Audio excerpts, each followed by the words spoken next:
Welcome to Luminaries of the Past, the podcast where we delve into the lives of history's most fascinating figures. I'm your host, Plutarch, and today we're going to explore the captivating story of Greta Garbo, a woman who mesmerized the world with her enigmatic presence and unparalleled talent on the silver screen. Born on September 18, 1905, in Södermalm, Stockholm, Sweden, Greta Lovisa Gustafsson, later known as Greta Garbo, was destined to leave an indelible mark on the cinematic landscape.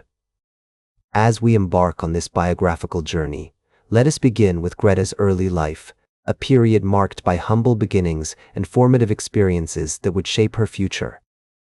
Greta's father, Carl Alfred Gustafsson, a laborer, and her mother, Anna Lovisa Johansson, a homemaker, tended to their 3 children in a modest apartment on Blekinggatan, surrounded by the vibrant sounds and smells of the working-class neighborhood of Södermalm. The family's financial struggles were exacerbated by Carl's frequent illnesses, which forced Greta to assume responsibilities beyond her years, such as helping with household chores and caring for her younger siblings.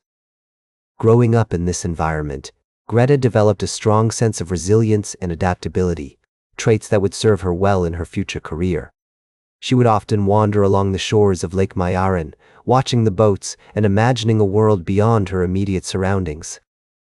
This early sense of wonder and curiosity would later serve her well in her acting career, as she brought depth and nuance to her characters. The city of Stockholm, with its rich cultural heritage and stunning architecture, also played a significant role in shaping Greta's early life. She attended the Katarina Primary School, where she developed a passion for learning and a strong work ethic. Her teachers would later recall her as a diligent student, eager to please and quick to absorb knowledge. Greta's family was deeply rooted in Swedish culture, and their traditions and values would have a lasting impact on her life. Her parents, though struggling financially, instilled in her a love of music, dance, and theater. Greta's mother, Anna, was an accomplished singer, and the family would often gather around the piano to sing and dance together. These early experiences sparked Greta's interest in the performing arts and laid the foundation for her future success. During her childhood, Greta was also influenced by the social and cultural changes taking place in Sweden.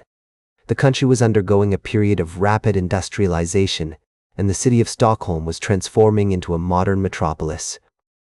These changes would have a profound impact on Greta's life as she navigated the challenges and opportunities presented by this new era. As Greta entered her teenage years, she began to explore her passion for acting in earnest. She attended the Royal Dramatic Theatre's acting school, where she honed her craft and developed her skills as a performer. It was during this period that she met Marit Stiller, a renowned director who would play a significant role in launching her career. With a strong foundation in acting and a growing network of connections in the industry, Greta is poised to take her first steps into the world of cinema. Greta's introduction to the world of film was facilitated by Marit Stiller, a renowned Swedish director who recognized her talent and potential. In 1922, Stiller cast Greta in his film The Saga of Gösta Berling, which marked the beginning of her cinematic career. Her performance caught the attention of Louis B. Mayer, the co-founder of Metro-Goldwyn-Mayer, who was impressed by her unique presence and charisma on screen. In 1925, Greta traveled to Hollywood, where she began working with MGM, one of the most prominent film studios at the time. Her early years in Hollywood were marked by a series of successful films, including The Torrent and Flesh and the Devil, which cemented her status as a rising star. Greta's performances were characterized by her captivating on-screen presence, nuanced acting style, and striking beauty. As Greta's career gained momentum, she became known for her selective approach to film roles. She was determined to choose projects that would challenge her as an actress and showcase her range. This approach led to her involvement in films like Anna Karenina and Ninotchka, which showcased her versatility and solidified her position as a leading lady of Hollywood. Greta's impact on the film industry extended beyond her performances. She was a pioneer for women in cinema, using her influence to advocate for better working conditions, higher salaries, and greater creative control for actresses. Her legacy can be seen in the many talented women who followed in her footsteps, including Ingrid Bergman, Audrey Hepburn, and Meryl Streep. Throughout her career, Greta remained committed to her craft, continually seeking new challenges and opportunities for growth. Her dedication to her work was evident in her rigorous preparation and rehearsal process, which involved extensive research, character development, and collaboration with directors and co-stars. Her early life experiences, including the financial struggles and hardships faced by her family, had instilled in her a strong work ethic and an unwavering commitment to her goals. Greta's relationship with her co-stars and directors was also an essential aspect of her career. She formed close bonds with actors like John Gilbert and Clark Gable, and collaborated with renowned directors like George Cukor and Ernst Lubitsch. These relationships not only contributed to her on-screen success, but also provided a sense of camaraderie and support during the demanding filming process. With her captivating performances, pioneering spirit, and enduring legacy, Greta Garbo remains an iconic figure in the history of film. Greta Garbo's decision to retire from acting in 1941 at the age of 35 sent shockwaves through the film industry. Her last film, Two-Faced Woman, had been a commercial failure, and she felt that she had lost touch with her audience. Garbo's retirement was also motivated by her desire for privacy and a sense of normalcy, which she felt was impossible to achieve as a Hollywood star. She spent the next several decades traveling, reading, and pursuing her interests in art and nature. Despite her retirement from acting, Greta Garbo remained a public figure, and her personal life continued to fascinate the media and the public.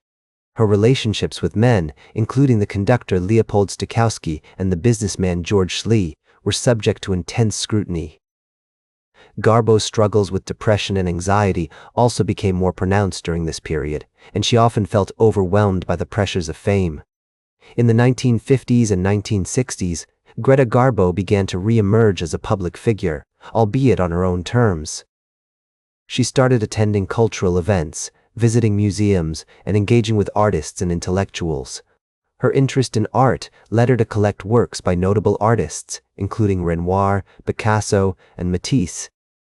Garbo's love of nature also inspired her to become an avid gardener, and she spent hours tending to her plants and flowers.